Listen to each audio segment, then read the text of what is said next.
साथियों, point of study classes में एक बार आपका फिर से हार्दिक स्वागत है। आज के वीडियो में हम लेकर आए हैं सौर मंडल से संबंधित कुछ महत्वपूर्ण प्रश्न जो कि आपके आने वाले कॉम्पिटिटिव एग्जाम के लिए बहुत ही उपयोगी होंगे।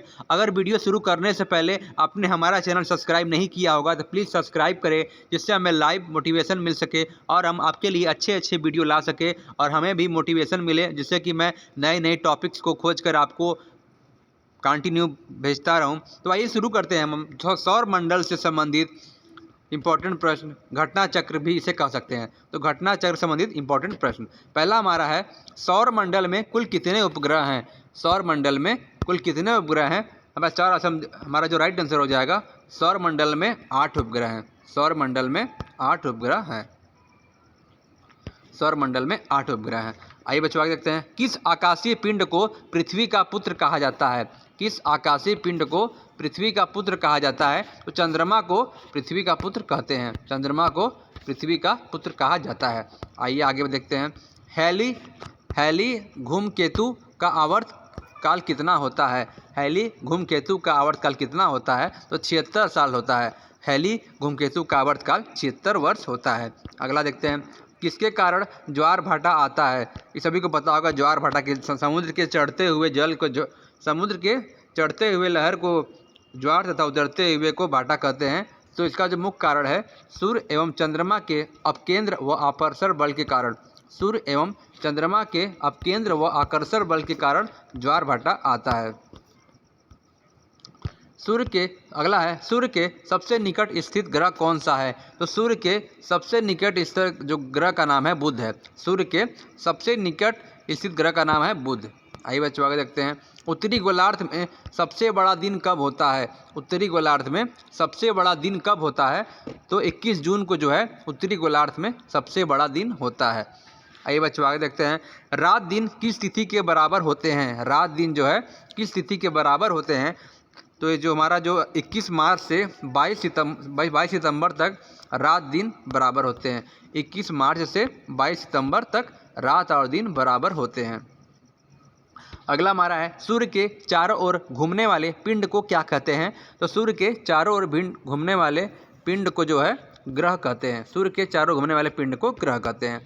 आइए बच्चों आगे देखते हैं, चंद्र ग्रहण कब लगता है? तो चंद्र ग्रहण जो है पूर्णिमा को लगता है। चंद्र ग्रहण जो है पूर्णिमा को लगता है। अगला है, सूर्य ग्रहण कब लगता है? तो सूर्य ग्रहण जो है अमावस्या को लगता है। आइए बच्चों आगे देखते हैं, पृथ्वी को नीला ग्रह क्यों कहा जाता है? तो पृथ्वी को नीला ग्रह कहने का मुख्य कारण यह है कि पृथ्वी में जल की उपस्थिति के कारण, पृथ्वी में जल की उपस्थिति के कारण पृथ्वी को नीला ग्रह कहते हैं। जल की उपस्थिति के कारण, जल की उपस्थिति के कारण पृथ्वी को नीला ग्रह कहा जाता है। आइए बच्चों आगे देखते हैं, जीवाश्म ग्रह किस उपग्रह को कहा जाता है?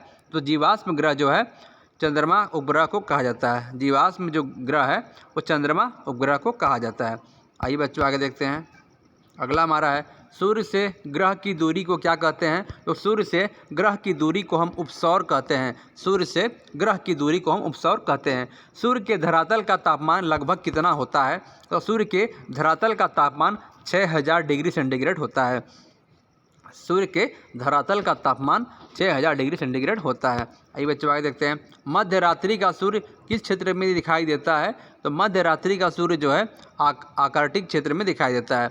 मध्य रात्रि का सूर्य जो है आर्कटिक क्षेत्र में दिखाई देता है। आइए बच्चों आगे देखते हैं, सूर्य के रासायनिक संगठन में हाइड्रोजन कितना प्रतिशत होता है? सूर्य के रासायनिक संगठन में हाइड्रोजन जो है 71% होता है। सूर्य के रासायनिक संगठन में हाइड्रोजन जो है 71% होता है। आइए बच्चों आगे देखते हैं, पृथ्वी की बहन किस ग्रह को कहा जाता है? पृथ्वी की बहन जो है किस ग्रह को कहा जाता है? हमारे पास जो राइट आंसर हो जाएगा शुक्र। पृथ्वी की जो बहन है शुक्र को कहा जाता है। शुक्र को जो है अर्थ की सिस्टर कहा जाता है। Sister of earth, sister of earth. पृथ्वी की बहन जो है सिस्टर ऑफ अर्थ को कहा जाता है, शुक्र को कहा जाता है। किस ग्रह पर जीव रहते हैं? तो पृथ्वी पर सभी को पता होगा जीव रहते हैं। आइए आगे देखते हैं, पृथ्वी का उपग्रह कौन है? पृथ्वी का उपग्रह कौन है? तो पृथ्वी का उपग्रह जो है चंद्रमा है। पृथ्वी का उपग्रह जो है चंद्रमा है।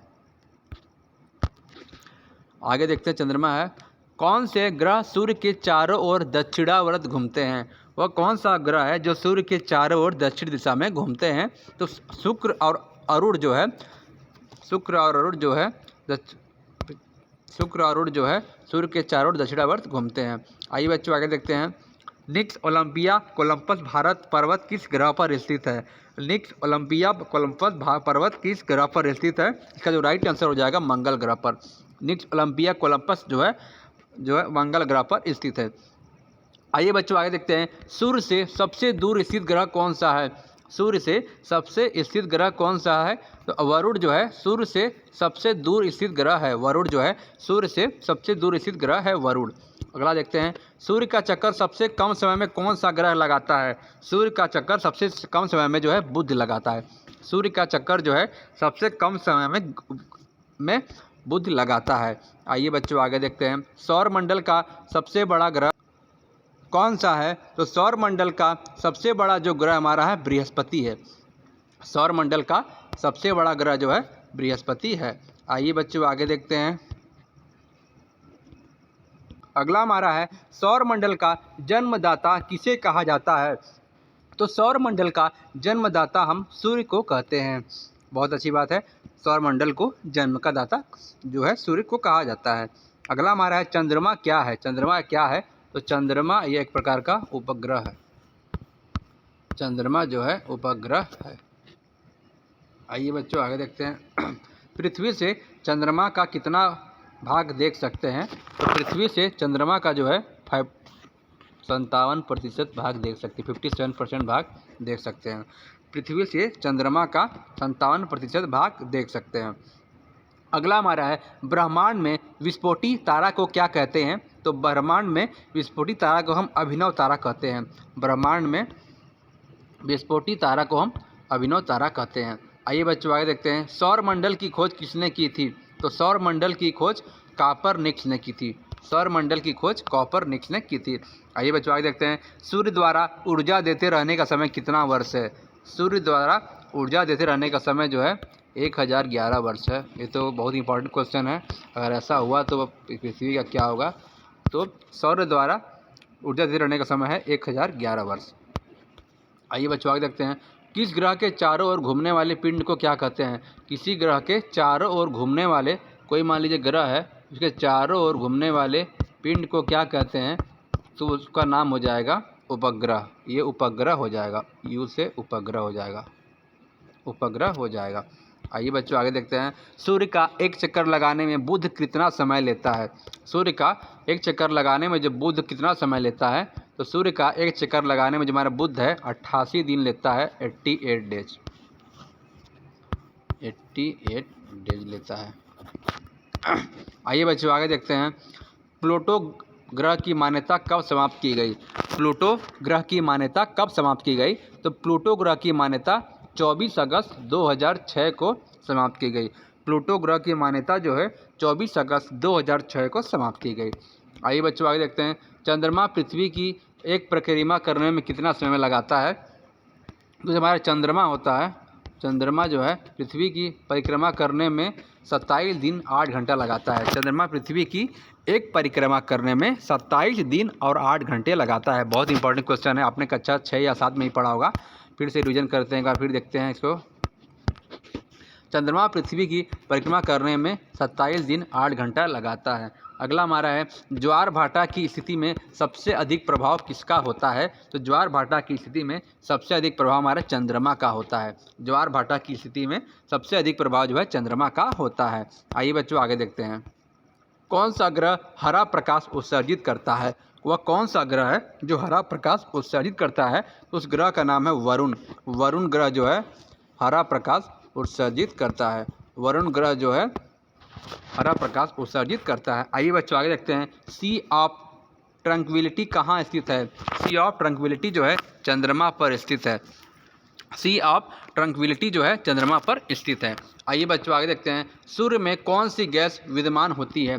तो सूर्य में कौन सी गैस विद्यमान होती है? तो सूर्य में जो गैस विद्यमान होती है उसका नाम है हाइड्रोजन व हीलियम। सूर्य में हाइड्रोजन व हीलियम विद्यमान होती है। आइए बच्चों आगे देखते हैं। सूर्य के मध्य के भाग को क्या कहते हैं? सूर्य के मध्य के भाग को क्या कहते हैं? तो सूर्य के मध्य के जो भाग होता है, ये हमारा सूर्य है, उसका जो मध्य का भाग होता है उसको हम क्या कहेंगे? प्रकाश मंडल कहेंगे। सूर्य के मध्य को भाग को प्रकाश मंडल कहा जाता है। सूर्य के मध्य भाग को प्रकाश मंडल कहते हैं। आइए बच्चों आगे देखते हैं। अगला हमारा है यूरेन की खोज किसने की? यूरेनस की खोज किसने किया था? तो यूरेनस की खोज हर्शेल ने किया था। यूरेनस की खोज हर्शेल ने किया था। यूरेनस की खोज हर्शेल ने किया था। आइए बच्चों आगे देखते हैं। सौंदर्य का देव किस ग्रह को कहा जाता है? सौंदर्य का देव किस ग्रह को कहते हैं? तो सौंदर्य का देव जो है शुक्र ग्रह को कहते हैं। सौंदर्य का जो देव है शुक्र ग्रह को कहते हैं। आइए बच्चों आगे देखते हैं। चंद्रमा के प्रकाश को पृथ्वी तक पहुंचने में कितना समय लगता है? चंद्रमा के प्रकाश को पृथ्वी तक पहुंचने में कितना समय लगता है? इसका जो 2 सेकंड से कम, मतलब चंद्रमा से जो प्रकाश है पृथ्वी तक पहुंचने बहुत ही कम समय, नगण्य के बराबर 2 सेकंड ही लगता है, उससे कम ही लगता है। आइए बच्चों आगे देखते हैं। पृथ्वी अपने अक्ष पर एक चक्कर में कितने दिनों में घूम चक्कर लगाती है? पृथ्वी अपने अक्ष पर एक चक्कर कितने दिनों में लगाती है? तो 365 दिन 5 घंटा 48 मिनट और 46 सेकंड। फिर से देखते हैं। पृथ्वी अपने अक्ष पर एक चक्कर कितने दिनों में लगाती है? 365 दिन 5 घंटा 48 मिनट और 46 सेकंड में लगाती है। इंपॉर्टेंट क्वेश्चन है, इंपॉर्टेंट क्वेश्चन है ये। 365 दिन 5 घंटा 48 मिनट 46 सेकंड। अगला हमारा है पृथ्वी अपने अक्ष पर किस दिशा में घूमती है? तो पृथ्वी अपने अक्ष पर पश्चिम से पूरब की ओर घूमती है। पश्चिम से वेस्ट से ईस्ट की ओर, वेस्ट से ईस्ट की ओर घूमती है। वेस्ट से ईस्ट की ओर, डब्लू से ईस्ट की ओर। आइए बच्चों आगे देखते हैं। रात व दिन होने का कारण क्या है? तो रात व दिन होने का कारण जो है पृथ्वी का अपने अक्ष पर घूमना जो है रात व दिन होने का कारण है। रात व दिन होने का कारण पृथ्वी का अपने अक्ष पर घूमना है। आगे देखते हैं। भूकक्ष तल पर भूअक्ष का झुकाव कितना होता है? भूकक्ष तल पर भूअक्ष का झुकाव जो है 661/2 डिग्री होता है। 661/2 डिग्री। सौर मंडल का सबसे बड़ा ज्वालामुखी कौन सा है? तो सौर मंडल का सबसे बड़ा ज्वालामुखी जो है ओलिपस मेसिस है। सौर मंडल का सबसे बड़ा ज्वालामुखी जो है ओलिपस मेसिस जो है। आइए बच्चों आगे देखते हैं। पृथ्वी द्वारा सूर्य की एक परिक्रमा को क्या कहते हैं? पृथ्वी द्वारा सूर्य की एक परिक्रमा को क्या कहते हैं? तो पृथ्वी द्वारा सूर्य की एक परिक्रमा को सौर वर्ष कहा जाता है। पृथ्वी द्वारा सूर्य की एक परिक्रमा को सौर वर्ष कहा जाता है। अगला हमारा है पृथ्वी सूर्य के सबसे निकट कब होती है? तो पृथ्वी जो है सूर्य के सबसे निकट जो है 3 जनवरी को होती है। पृथ्वी सूर्य से सबसे निकट जो है 3 जनवरी को होती है। इंपॉर्टेंट क्वेश्चन है। पृथ्वी जो है सूर्य के सबसे निकट जो है 3 जनवरी को होती है। अगला हमारा है पूर्ण सूर्य ग्रहण के समय सूर्य का कौन सा भाग दिखाई देता है? पूर्ण सूर्य ग्रहण के समय पृथ्वी का कौन सा भाग दिखाई देता है? किरकिट का भाग दिखाई देता है। अगर वीडियो पसंद आई तो लाइक करें, सब्सक्राइब करें। आप सभी को हमारी तरफ से दिल से शुभकामनाएं। जय हिंद, जय भारत। थैंक यू, धन्यवाद।